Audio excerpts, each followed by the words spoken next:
Hi, I'm James. And I'm Anthony. And this is Words and Numbers.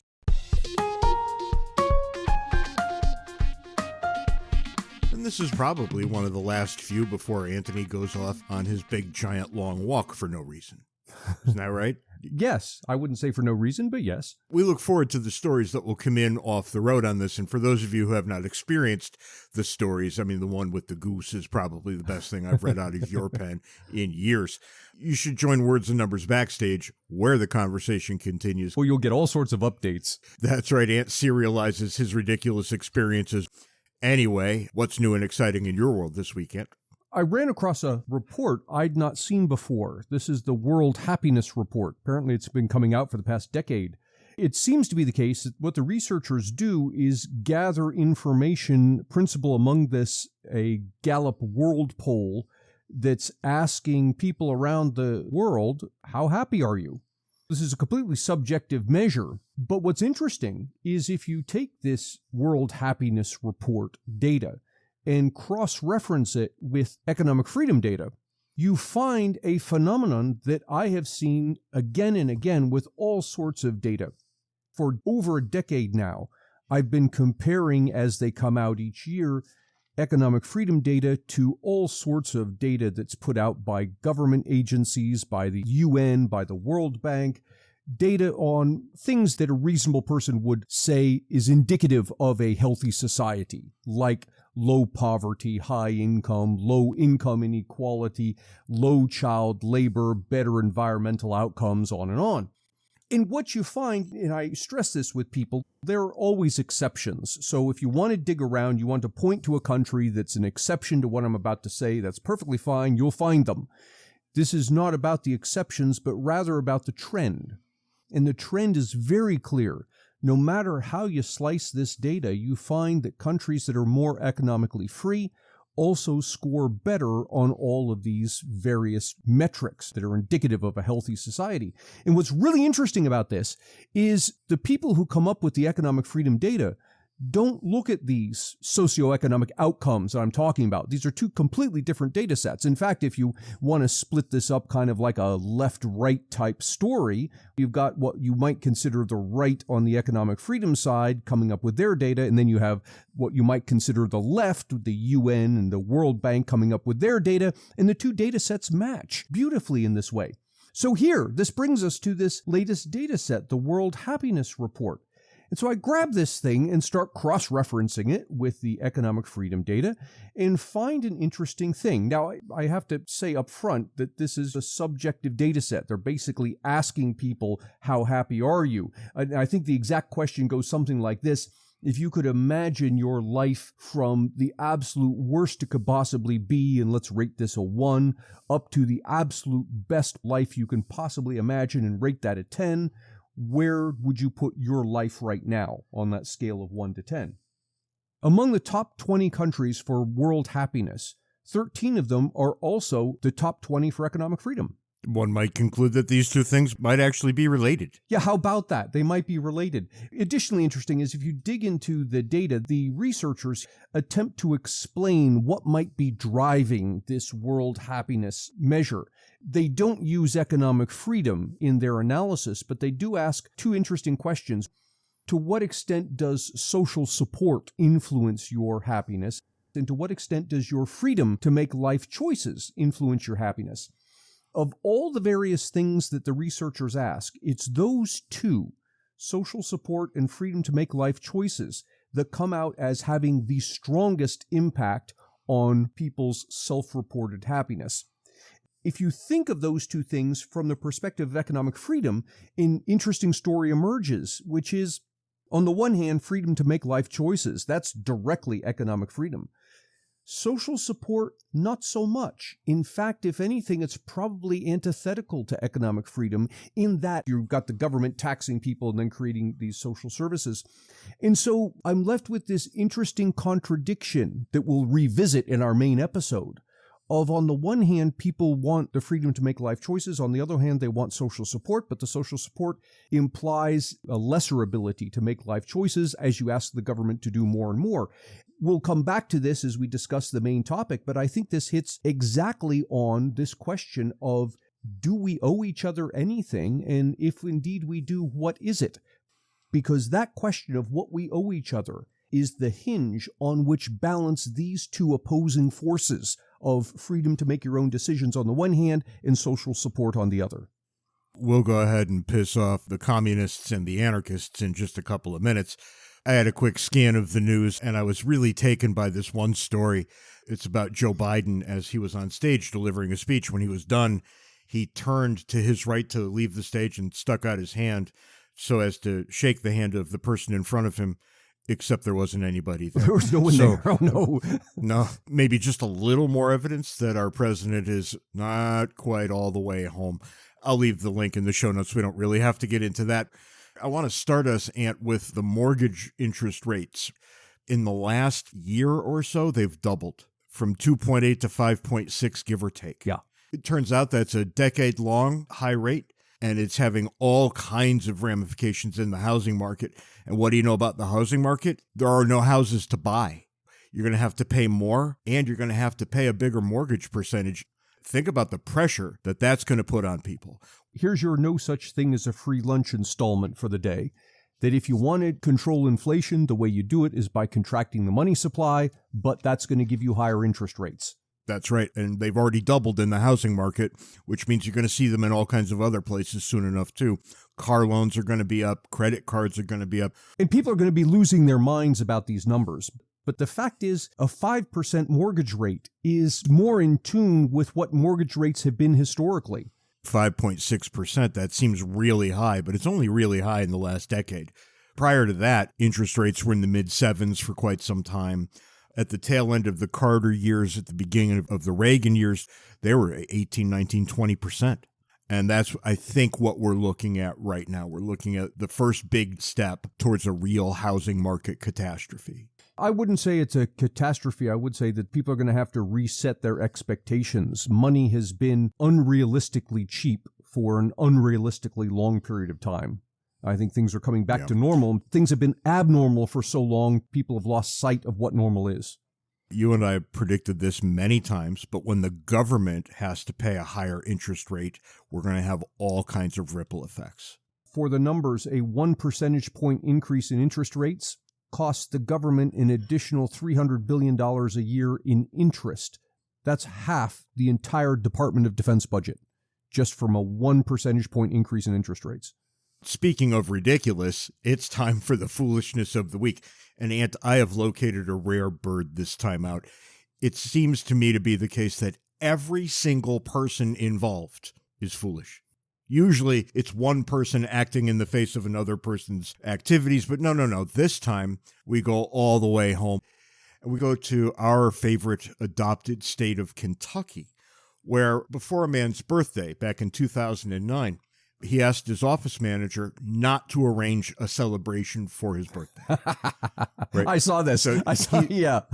He's on record that he's not interested, and not only is he not interested, he actively doesn't want a big fuss made over him for his birthday. I mean, that's kind of ridiculous, but I get it. I don't like the big fake birthday thing either. And it is where he worked, and, you shouldn't be forced to do something that you just hate to do when you're at work. Well, the people at Gravity Diagnostics, they're going to give him a birthday party anyway. Like it or not. So the birthday party, of course, happened, and the gentleman who had begged for this not to happen went out and sat in his car in order to calm down. I read he had a panic attack. Which is probably why he didn't feel like having that birthday in the first place. So he sued, and the jury awarded him $450,000 in damages for his lost wages and emotional distress. I saw all of that, and I agreed with you. I thought that was foolish, but there's an extra bit of foolishness that you skipped over. And that is, he sits in his car because he's having a panic attack. The day goes on, they have the birthday party. He comes in, he complains to HR. HR sends him home, and back and forth between him and HR and the boss. A week goes by, he gets fired. And he's fired because of all of this stuff. His managers have said he's become a problem. And he sues under the Americans with Disabilities Act. That, look, this was a disability that they should have given him reasonable accommodation. They didn't. Well, he told them what he needed. He told them what he needed. Yeah. He needed not to have a birthday party. How much money did you say he was awarded? $450,000. $450,000. At first I saw that, I thought, well, that's absolutely ridiculous. And then I ended up in the other direction, saying, no, what was ridiculous was not the jury verdict, it was the employer. In the end, I fall down that way too. But let's be honest, this is a mountain out of molehill sort of problem. Yeah. You may have some sort of panic attack problem. It may be triggered when large groups of people sing happy birthday to you. But how big could the event have been? Probably he knew every single person who was there. I'm fine with what happens in the end, and it does seem to be warranted, but it also seems on some level to be a little too much. They fired him for this, and shame on them. That's really the problem. To get more Ant and James, buy a copy of our excellent book, Cooperation and Coercion. You can find the paper and electronic versions on Amazon and the audio version on Audible. If you'd like to support Words and Numbers, make your way over to patreon.com/wordsandnumbers, where you can contribute to our podcast-making habits. If you'd like to schedule us to come speak at your event, be it corporate or educational, or have James officiate at your wedding, send us an email at wordsandnumberspodcast@gmail.com. We got something that's bound to piss off just about everybody in our orbit today. I suggested this topic to James a few days ago. I was giving a lecture at Indiana University of Pennsylvania and gave a one-off line because it came to the top of my head, talking about human beings and decisions we make and our interactions with each other. And my throw-off line was, look, humans have a dual nature. We're simultaneously individuals and members of a shared society. Every decision we make, both individually and as members of a society collectively, involves somehow balancing those two natures. And it seems that any time a society goes off the rails, it goes off the rails because it goes too far in one extreme or the other. Either saying, yes, we're all individuals, we don't have any obligation to each other, we're not members of a society, or the other direction that we're all members of a society, it's the society that matters, not the individual. And I threw that out, and the more I thought about it, the more I thought, no, I think this is a serious thing, and it ties into a question you and I have asked. Actually, you raised the question some years ago. What do we owe each other? And let's be clear on this. When we talk about human beings as individuals or as members of the larger society, here's where everybody who's angry right now misses this point. Both of those things are natural. They occur naturally. It's part of our nature that we perceive ourselves as individuals. Why? Because we are. Nice and easy. But then we also perceive of ourselves as members of the larger groups. And the larger groups are interesting because you can go all the way back to Aristotle on this, and he makes it really easy for you. He says, look, you're born into a family. Right. That's not a bunch of isolated human beings. And from there, you're a member of a neighborhood. And from there, you're a member of a town. You see how this ramps up because you've got these multiple jurisdictions, for lack of a better word, that human beings find themselves under. And every single one of them are natural. Now, people might not like that. They might wish that that weren't the case, but that doesn't make it not the case. And take a look at what really happens here. When we piss people off, who are we pissing off? Communists who have no understanding that human beings are individuals. Who else? Anarchists who have no understanding that human beings are members of larger groups. I'm going to defend the anarchists a bit. An anarchist would come back and say, I'm not denying that humans are also members of a shared society, but rather that sharing should be voluntary. Give me 3 or 5 examples over the sweep of human beings' existence wherein that was true. That's the turning point where you finally caused me to call my own anarchism into question when I realized government has always evolved. It seems to be the product of spontaneous order. You get humans together and they form governmental bodies.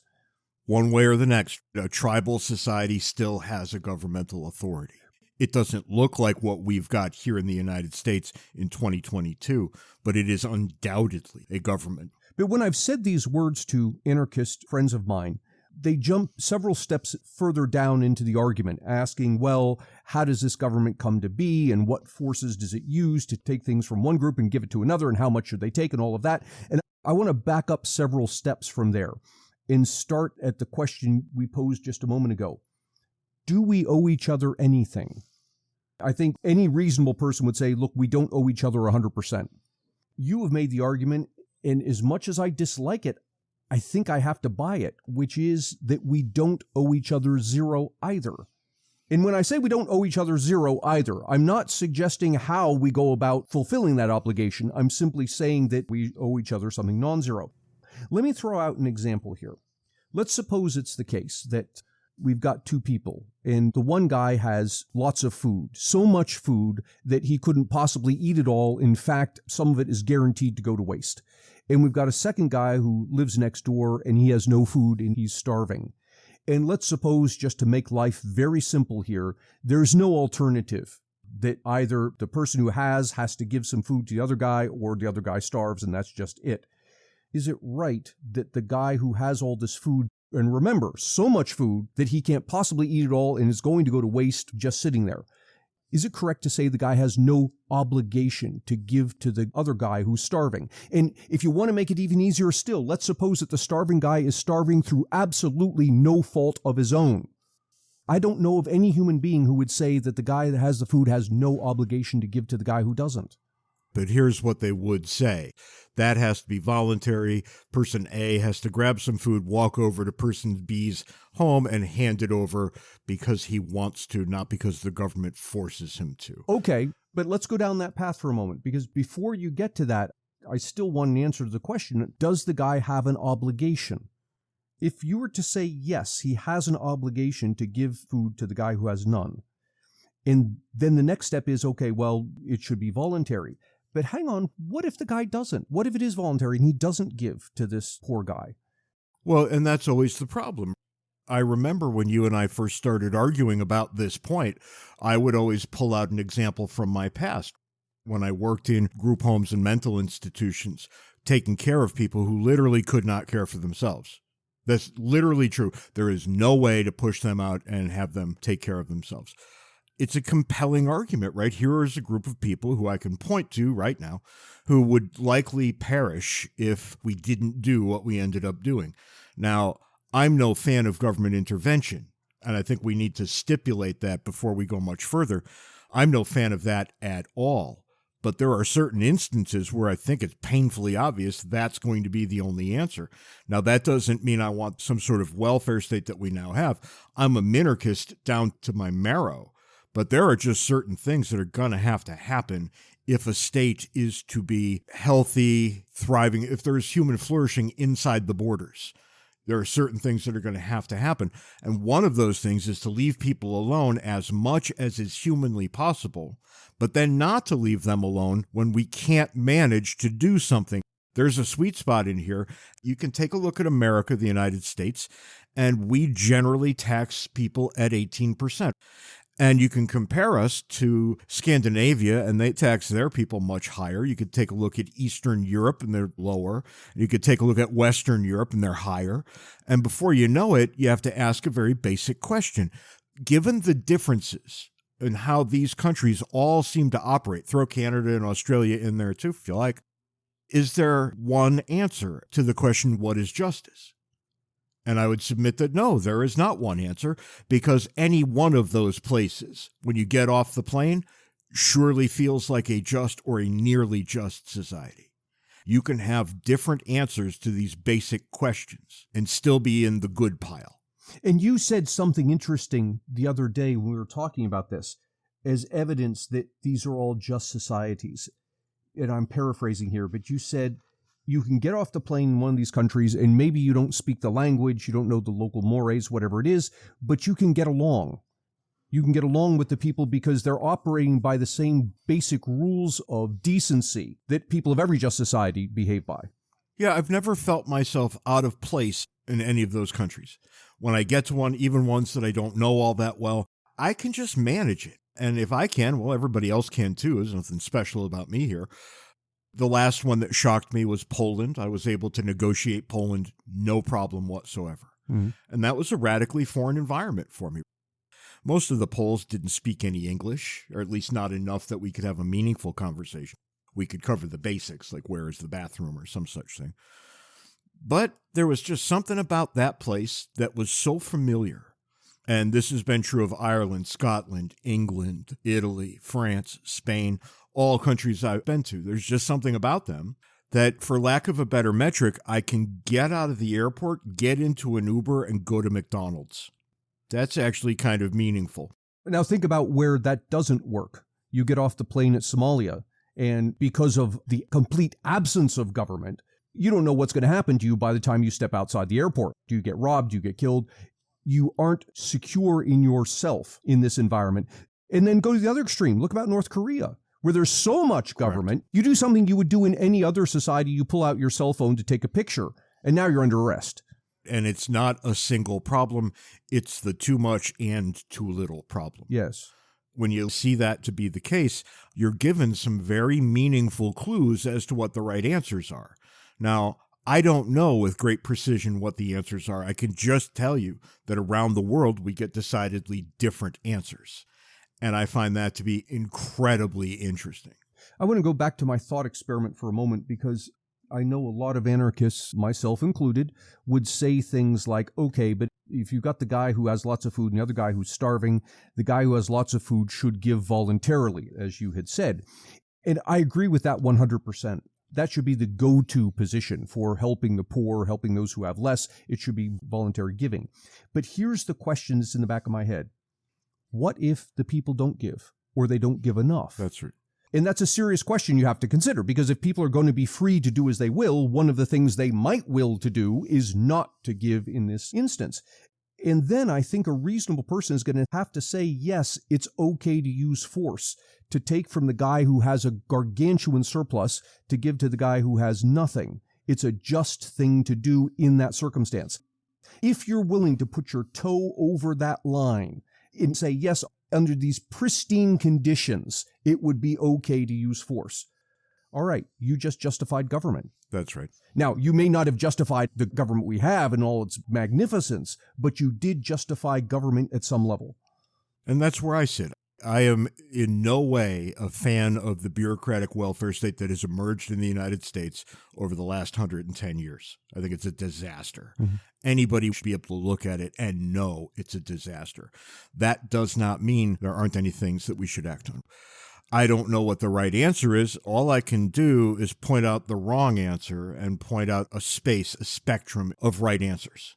The answer that we've come to in this country appears to be 18% of GDP, just if you do the math, how much the federal government taxes as a fraction of GDP.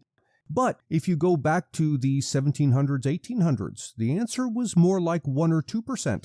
It was about 3.5%, actually, because you can trace this out from 1790, when we first start getting census data. People are looking around at things to keep track of, and we do a pretty good job of that. You can look from then until about 1928, and what you get is a straight line across between 2 and 4%. That's what the minimalist state costs here in the United States. Now, you get to 1928, and progressivism gets into the water, and it starts not with Roosevelt, not with Wilson, but with Herbert Hoover, really. So there's a Republican right at the beginning of this story. And from that moment forward, all that happens is the line goes straight up into the heavens, how much we are spending as a nation. We're up in very rarefied air at this point. But look at what you've got in front of you. On the one hand, you've got the minimal state, which is what the Constitution of the United States specifies. Are there costs? Yes, of course there are. You have congressmen, they have to be paid, they have to have a place to meet. You have courts who have to meet. You have a Supreme Court. Where do you put them? And there's all kinds of things like this that people just casually forget. But in that first 100 or so years of our existence, 4%, perfectly good enough. If we could do that for 4%, I don't see any reason why we can't do everything we should be doing for 10. Now, nobody in Congress is going to say, yeah, Harrigan, that sounds like a great idea. Let's pare it back to 10. But I don't see why it would take any more than that. Or if you want to do what we're doing at the 18 even, just do it differently. You do 14% of it at the state level and 4% of it at the national level. And this gives people the ability to pick and choose. I may like the society that has the larger state. I may like the society that has a smaller state, and I can use my freedom of choice to move to one place versus the other. If you really want to have a just society, what you should do is ask all of the members how much of what they have does the collective have any kind of hold on at all. Right. What do others own of my belongings? Yes. Right. And the answer you get overwhelmingly in the United States is 20%. Almost everybody thinks 20% is pretty reasonable. Now, every year we have this massive deficit, $1 trillion plus at this point, which tells me that the politicians, the political class, is going way past 20%. But what you want to do, if you want this to work, figure out what 20% of GDP is, write that number down, and then move on to the next column, where you rank order every single thing you want the government to do. And when it hits 20% as you go down the rank, you're done. Anything below that line, you can't do. And so I would bring particularly our anarchist friends back to this question, that we're not asking how much do we owe each other, nor are we asking how do you go about extracting what we owe each other, whatever that amount might be. We're simply asking, is it the case that we owe each other nothing? If the answer to that is no, we do owe each other something, then government follows. That's right. As much as we might find that distasteful. And we've got to have a discussion at that point about how much and how to do it. And those are questions I think best left for another day, because we get a lot of resistance whenever we talk about this. Clearly, in my mind, I know we are right about this. We don't owe each other nothing. More than that, Ant, almost none of us would want to be in a place in which we owe each other nothing. No, because we are members of a shared society. That's right. You're looking at a cold, callous version of humanity if you break the other way on this. Ought implies can. If you think we ought to do something, it needs to be possible. A human condition with no government is simply not possible. Who says so? Aristotle and Thomas Jefferson. That's good enough for me. This is the answer they came up with. I don't know that it will always be the answer. I hold out hope that we'll advance to a point that both as people and technologically, government ceases to be necessary. But I could agree with you empirically, I don't think we're there yet. No, and I'm going to say we will never be there. I think we can get to a point relatively easily where government matters a lot less than it right now does. But when the people all want it to be this ridiculous behemoth that we're all saddled with, what can you do? I think that gets on the anarchists' nerves quite a bit. They hear us say we owe something, and then what they think that they heard us say next was, it's exactly what we have and lots more. And that is not the case. Nonetheless, I think we're left with these difficult conclusions. On that note, Ant, that's all the time we've got this week on Words and Numbers. Be sure to join us next week when we talk about something that will probably not be quite as divisive. But hey, you never know. We're always trying. Until then, follow us on Twitter. Handles are in the show notes. Join us on Words and Numbers Backstage, the Facebook group where the conversation continues. And send us email. You've been very good about that. I receive lots of very interesting thoughts daily from our listeners. Please keep it up. You can send us email at wordsandnumberspodcast@gmail.com. You set that up to auto-forward to my email account, which is kind of a move on your part, truth be told. But it's kind of funny because every single one of them begins, Dear Anthony. They know better than to address you. I'm not even on the map, which I appreciate quite a lot. So people keep that up. And I'll catch you next week. And in the meantime, for the love of God, will you please be nice to each other? You can do it. We have great faith in you. Take care of yourself, Ant. See you next week, James.